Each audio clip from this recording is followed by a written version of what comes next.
An exclusive interview now, a top doctor exposing everything the deep state is trying to hide about CV. Welcome to the Next News Network, my friends. I'm Gary Franchi. We are in day 9 of the Trump administration's 15-day Slow the Spread campaign. But the man who at the age of 14 in 1978 invented email, yes, the inventor and copyright holder of email. Oh yes, Dr. Shiva, welcome to the Next News Network. Great to be here, Gary. Thanks for having me. You posted something last week that I reported on, your tweet, and this is where you said that the CV fear, the fear-mongering by the deep state will go down in history as one of the biggest frauds to manipulate economies, suppress dissent, and push mandated medicine. I've been a student of politics since I was a kid because I grew up in India, which had a caste system. I was considered an untouchable, which is the lowest of the Indian caste system.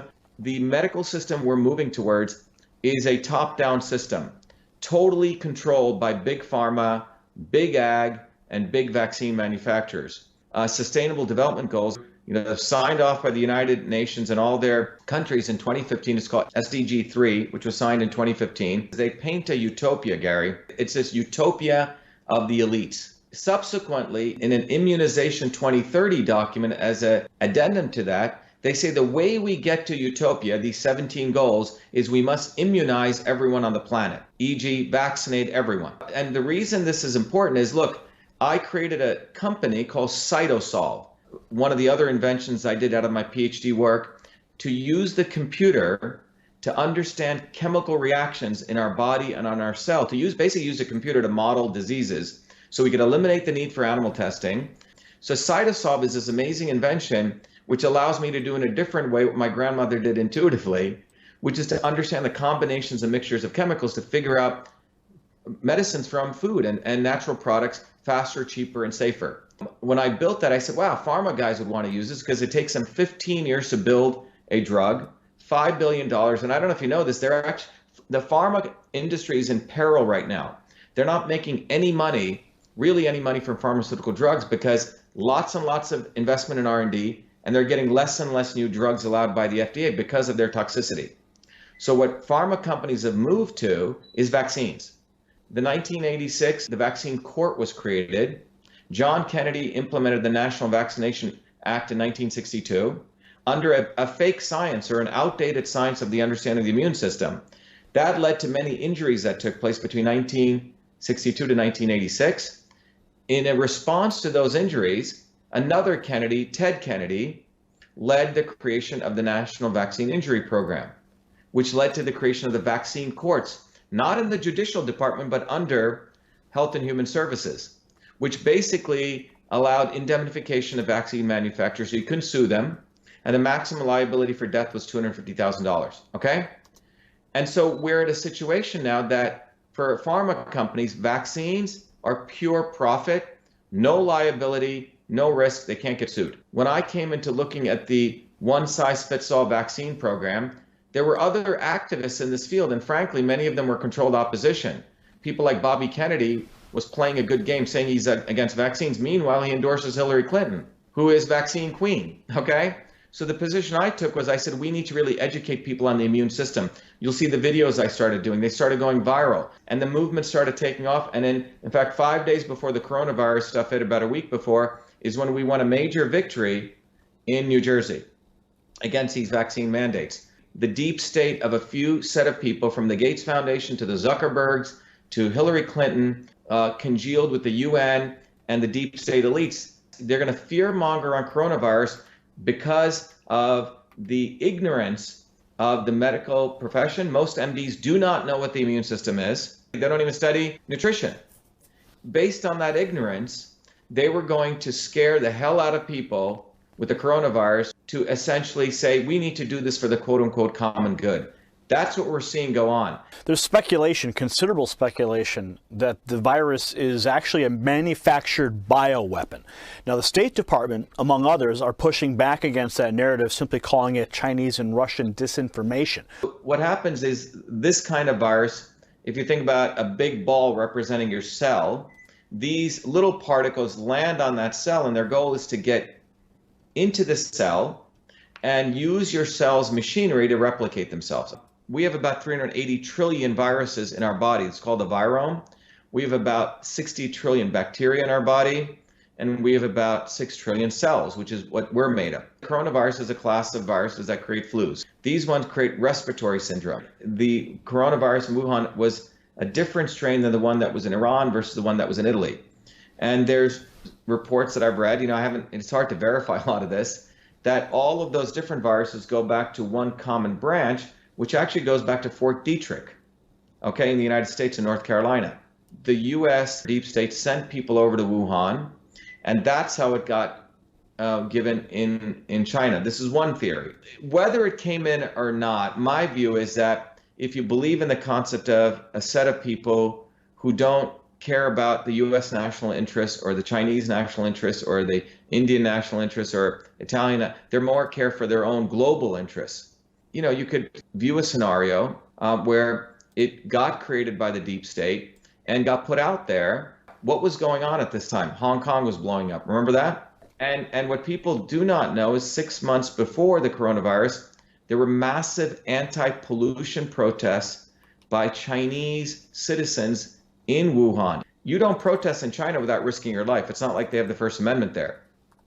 So large numbers of people are taking to the street and protesting, tens of thousands, because the Chinese government was going to build one of the largest incinerator plants there, which was going to just spew out pollution. And the people in China, the everyday people, really care about their health. And there have been pollution protests since 2007, extremely growing.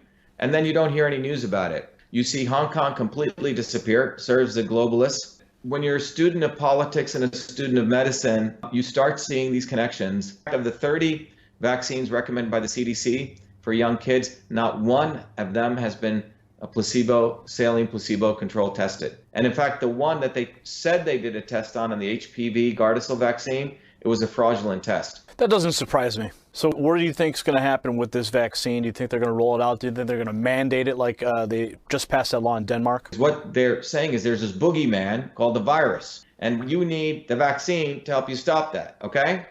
Boogeyman, savior. Savior's Bill Gates, Clinton Global Initiative, etc., Big Pharma. If you actually understood the immune system, it's laughable. The reality is the immune system has evolved over billions of years. We grew up in bacteria and viruses. We're supposed to play out in dirt. That's how the immune system gets turned on. So what happens is it's people who have immunocompromised immune systems, which means their immune systems are not firing on all cylinders. So imagine you have 3 cylinders, it's only firing on 2. You know what happens? The third cylinder has to take up all the effort, right? Well, that third cylinder in immunology is called cytokines. It fires so hard that it overreacts. And it starts not only attacking the virus surface, but also starts attacking your own tissue. So it's your own body attacks itself because of a weakened and dysfunctional immune system. Well, how do you get a weakened and dysfunctional immune system? Eat sugar all day. Eat a diet that's no longer has any vitamin D and nutrients. And that's why I wrote that letter to the President of the United States. This is really about immune health. This is the fact that we don't get enough vitamin D, we don't get enough vitamin A, we don't get enough vitamin C. I mean, there's other things, but we can focus on those 3 things. In Chad, in African country of Chad and Djibouti, there's only been 1 COVID case and no deaths. Why is that? Well, because people live probably lives that we should probably think about living. They're out in the sun. They're, digging up roots. We may consider these people third world. So the solution is pretty simple. At least get out in the sun. If you can't do that, you got to boost up on vitamin D, vitamin D, vitamin D. We're not getting sun. We're not getting fruits and vegetables. A depleted culture for 25 years. Monsanto, those pesticides affect the gut microbiome, which throw our gut off. And then we're eating high sugars. I mean, it's a recipe for death. But we're not addressing that. We're like hyping up this virus. And what is the result? You have people hiding out in homes, people getting ready to accept fascism, not addressing the fundamental issue, which is immune health. I'm envisioning a time where we're going to see the same thing. Coronavirus vaccine is free for everyone today, right? So that's, I think, a future. Well, it's going to be even more. It's going to even be more unfortunate than that. It'll be, oh, Gary, your driver's license is coming up for renewal. Did you get all your vaccines? You can't travel. Hey, you can't take the train or the bus. Hey, you can't go to the gym. You can't go here. This is where this is headed. A gym will say, well, we can't allow you in here Gary. We don't want to harm all of our other people, right? Do you remember when, who was it? Michael Jordan played with the flu. People are like, wow, look at Michael. He's playing there with the flu. He's strong, right? This entire thing is a master setup. It's chess move after chess move. And it's brought to you by Anthony Fauci. But now we're learning from the WikiLeaks drops that he is a huge supporter of Hillary Clinton, and somebody you have actually called destructive. Why should we be concerned with the advice that the president is getting from Fauci? Anthony Fauci, in my view, should be indicted. If people actually knew what this guy actually did, he's been with the government since Reagan times, 40, 50 years. And then Bush and Obama and all the presidents up to here. How did he build his career? He built his career on the false narrative that HIV causes AIDS. Peter Duesberg, who I've spoken to, who was a truly great scientist, the youngest guy to get tenure at Berkeley. And Peter said, wait a minute, there is no causal relationship between this virus, HIV, which he considered a very harmless virus, and AIDS. He was vilified, all of his grants went away. And the guy that promoted this lie was Fauci's predecessor by the name of Gallo, Robert Gallo. Robert Gallo was brought up on scientific misconduct charges. He literally stole the HIV virus from France. He couldn't produce enough of the virus because they couldn't find it. He created a bogus HIV test. Fauci came to his rescue. I think there was a power play. Fauci essentially took the lead. Gallo was put into the back, and that was the beginning of this guy's career. He writes about how he hangs out with Bono and, remember the whole AIDS and all the stupid celebrities getting involved in this nonsense, right? Oh, yeah. This was so Fauci, he's a veteran of this. This ain't his first rodeo.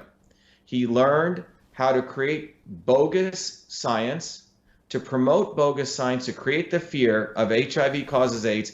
Billions of dollars were spent on this. A lot of people died because people used drugs like AZT. I had a very good friend of mine who died from it. And, people didn't learn HIV is frankly a harmless virus. Okay? The people who were dying from it were, again, immunocompromised. Gays at that time, were having 1,500 partners. Were doing meth, amphetamines, all sorts of drugs. They were destroying their immune system. You had IV drug users who were destroying their immune system, and you had people getting blood transfusions, not because of the virus in the blood, but because they would get immunosuppressive drugs. The simple point here from a scientific standpoint is when you lower and you destroy the immune system.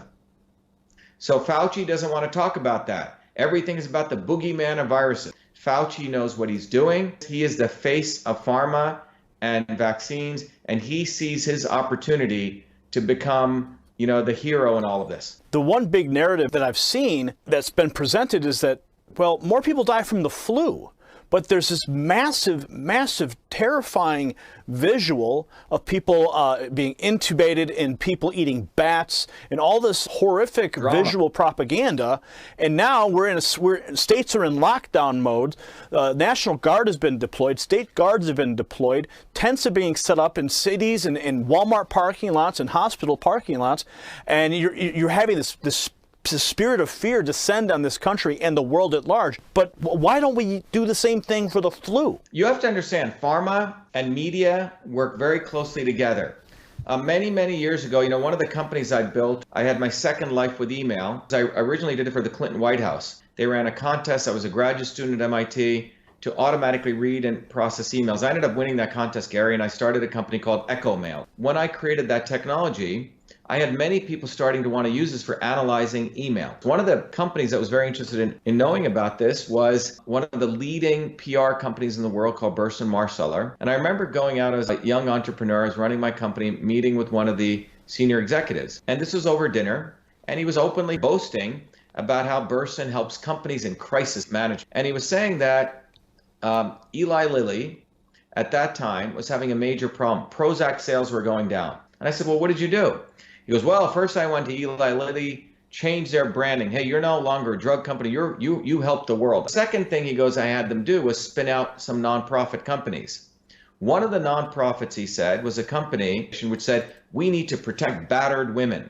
And that organization took out ads which was full page ads, which would, if you saw it in a newspaper, would say, is your husband beating you? Do you know of someone, one of your friends, whose husband is beating them? Make sure they're taking Prozac. So they create a narrative of we're trying to help the distressed, and we are the drug company. We want to help all these darkies in Africa and India, etc. You know, we need GMOs. Gates is a savior. These guys are very clever at spending millions of dollars to create the narratives of helping the quote unquote the oppressed, and then they will inject them with their pharmaceutical drugs. These indigenous people actually knew how to take care of their health, but they don't want us to believe in our grandmothers. They want to believe in this idiot, okay, Bill Gates, who, by the way, never created DOS. He didn't write 50,000 lines of code. I did. You know, his mama and papa introduced him to people and bought someone else's DOS and flipped it. But he's a Harvard dropout, and he was able to patent his stuff, so he gets to be a gazillionaire. You see what I'm saying? Or a Zuckerberg. So these guys have built false histories of their eminence in the technology field. They leverage it to say they're going to be saviors, and that savior solution is not food, is not exercise activities. It's about injections into the bloodstream of people and to control them. That's what they're talking about. And every American needs to wake up that the lawyer lobbyists, the people I'm running against 3 lawyer lobbyists. I'm the only scientist or an inventor, a guy who works for a living. These lawyer lobbyists are the people who implement the desires of the deep state. That's what's going on. So what we're witnessing right before us should be a wake-up call to every person. I don't care if you're Democrat, Republican, Independent. The issue of health goes beyond all those parties. And what you will realize, all of those establishment parties want to hurt you and want to control you. They want to make you a little atomic unit where you become a revenue generator for people like Fauci's clan and these kind of people. And no academic at MIT, Harvard will say anything. You know why? Because they owe their grant money to people like Fauci. Because it's a cabal. If you say anything, you're out. That's what happened to Peter Duesberg. Wow. So that's what we're dealing with. And unfortunately, the president, he may have good gut instincts, but he's not able to expose these people. I have had calls from senior level economists all over the country saying, Shiva, I saw your videos. You need to keep doing them. The president is being bamboozled by this circle around him. And that's why I wrote that letter, Gary. That letter basically lays out in 4 pages very clearly what the problem is, that you have a fake science of the immune system. Here's the real science. And I actually proposed to the president a protocol, which is basically vitamin A, D, C, and some iodine. And I said, let's triage people into 4 groups. Those people COVID, let's put them in one group. Those people are immunocompromised, let's give them this group. Those people who are in critical care, let's give them a particular IV vitamin C. And the third group, who are healthy, let's give them some maintenance dose and get them back to work. That's what we should be doing, not one-size-fits-all medicine. This is treat everyone like they're basically part of the, some deep state party, right? We're just minions. And in fact, in 2003, when I went back to MIT to pursue my PhD, MIT created a new department called biological engineering, which I was one of the first early graduates. And one of the tenets at that time was personalized medicine, the right medicine for the right person at the right time. So people like Fauci aren't even practicing modern medicine. He's practicing outdated fake science medicine. It's criminal. Now, you're currently running for Senate in Massachusetts as a Republican against Ed Markey. Massachusetts is really the epicenter of the deep state. That's what Massachusetts is. It's not Washington, D.C. If you actually take the deep state and you put a microscope and you go to 100x and you go deeper and deeper zoom, then you start seeing the swamp scum. And then if you go deeper, you find out the connective tissue of the swamp scum is a bunch of lawyers and lobbyists. And that swamp scum comes in a 1-mile radius between MIT and Harvard, all of them. Our election for U.S. Senate is no longer a U.S. Senate race for Massachusetts. We have so many volunteers coming from below, a lot of mothers, women, and as well as from outside of Massachusetts, because they see this as an election for truth, freedom, and health. They want one of them fighting for them, a working class kid who worked his butt off. I'm running against 3 potential guys, right? Markey, who's been in Congress for 50 years. People should start asking, what can you make? Can you make a piece of software? Can you build a bridge? Do you know how to fix nothing? Because they were afraid that I would beat him, they ran another dope, Joe Kennedy. Again, a nice, guy who's a liberal aristocrat. $70,000 private schools for high school, gets into Harvard Law School, gets a nice DA job on the Cape where he can hang out with his family, hang out in the sun. And now he believes this is his inheritance, already has $50 million in inheritance, and God knows how he made that, right? He didn't. Everything I've earned, everything you've earned, most of us earn money for a living, right? These guys have no skills, nothing. And then when they knew that I'd probably beat him, Gary, they decided to run in some other moronic lawyer who's got like 100 Twitter followers in the GOP establishment. But the bottom line is this election in Massachusetts is really going to be the dialectic that represents what's going on in this country. Producers versus parasites. That's what we're looking at. Do we want to vote for producers, people who make stuff, or do we want to continue voting for parasites? And especially in a time of crisis like this, who do we want helping us? Look at who Trump's surrounded with. He's surrounded with vipers right now, total vipers. There are really three forces in any political situation. Two of them are against the people. Only one of them is for the people. One of the forces is the existing overt establishment, openly out there to want to screw people. And everyone says, oh, yeah, they're the establishment, right? And then you have everyday people on the ground who want to change things. But in between change agents and the establishment comes a third group, what I call the NSOE, the not so obvious establishment. It's almost like a force of nature. And the not so obvious establishment is created by the establishment that speaks the rhetoric of change like Warren was just doing. I want to help the grassroots. They act as though they're for the people. When what they do is they exist to speak that rhetoric, to sucker young people who want change into their vacuum, and they suck them back into the establishment.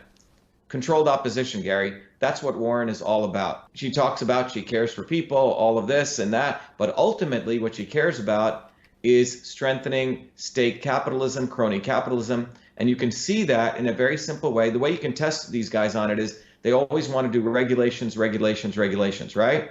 And ultimately what you realize, regulations actually help the big guys. So she supported Dodd-Frank. Dodd-Frank actually supported banking regulations, which only 5 of the big bankers could afford. And it destroyed nearly 2,000 to 3,000, 4,000 small banks. What made America great, and hopefully will continue to, is the small banks. We have 12,000 small banks. You want to get a loan, you build a relationship with your local banker. You don't have to go to a behemoth bank like in other countries. So Elizabeth Warren's policy of regulatory policies help the big guys. Mark Zuckerberg right now wants to be regulated. You know why? Because he can keep out smaller Facebooks out because only he can be able to afford regulatory policies. So it's a backhanded way of supporting the establishment. They always speak about regulations as though that's going to help everyday people. What it does, it actually increases cost, and it's a way to keep out the small guys. Well, let's talk about some of the things Elizabeth Warren and the rest of the Democrats believe need to be included in this CV relief bill. Okay, the first one, rather shocking. I mean, the laundry list that they've included is, it's ridiculous. No voter ID to get a ballot. An anonymous ballot harvesting. How does this correlate to the pandemic, and how would this affect your campaign, your race? Well, I think there's another provision in the bill also for going cashless, right? To creating a digital cash for the... Creating a digital currency, a digital U.S. dollar. That's another point as well. Yeah. Mm-hmm. What I believe is happening right now before our very eyes is the invisible enemy, quote unquote, coronavirus, is being exploited, and this is all very well planned to execute all the imperialist agenda of the deep state. So you want to eliminate all borders. That's what essentially eliminating voter ID, IDs is. I mean, I was shocked. I never voted in my life because I didn't care for electoral politics. When Trump ran was the first time I voted because I liked the fact that he was a disruptor and he was going after both parties. And I remember going to vote. They didn't even ask for my ID. I said, you don't need my ID? They go, nope. Total opportunity for cheating. These things like the cashless society, again, they're using the fact, oh my God, we don't want people passing viruses by touching cash, right? It's basically a pretext for essentially going to negative interest rates. They own our money. Nothing is tangible. Everything is tracked. Everything you use is monitored. It's basically the advance of top-down rule. The 5G issue, I've been asked, what do I think about from a health standpoint? I haven't had a chance to go into that, but I can tell you 5G is an opportunity to put cameras everywhere with AI, the same AI we gave to the Chinese to watch lip movements. so you can understand what people are saying. It's not a future of innovation. It's a future of using technology to head us into the dark ages.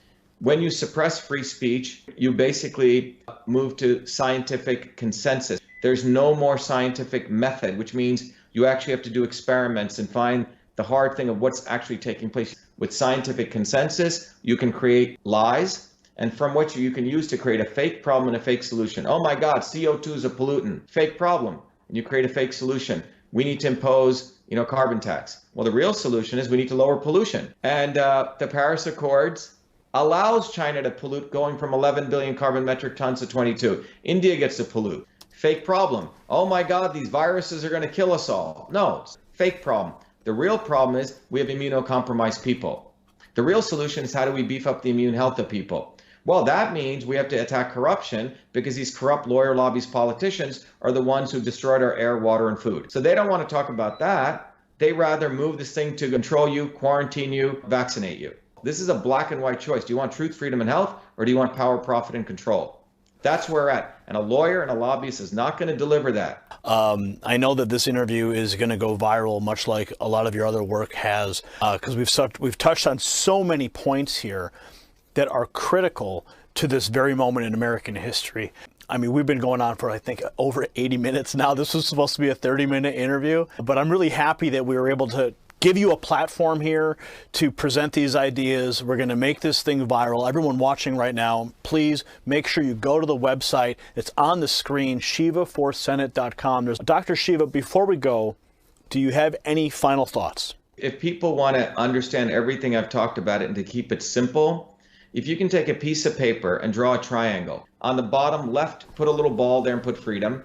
On the top of it, put truth. And the bottom right, if you put health. Now, all of these things are connected. So let me explain. It is from freedom that we can unravel truth. And it is from truth we can figure out the health for our bodies, our infrastructure, our society. And it's only when we're healthy do we have the warrior spirit to go fight for our freedom. People who make something, who create something, have skills, they're really our future, because they get that climate change was a CO2 hoax. Friends watching right now, I want you to hit the links below. And if this interview inspired you, I want you to consider sharing it right now across all of your social networks. As always, we will continue the discussion in the comment section below, and that's where we'll see you next time.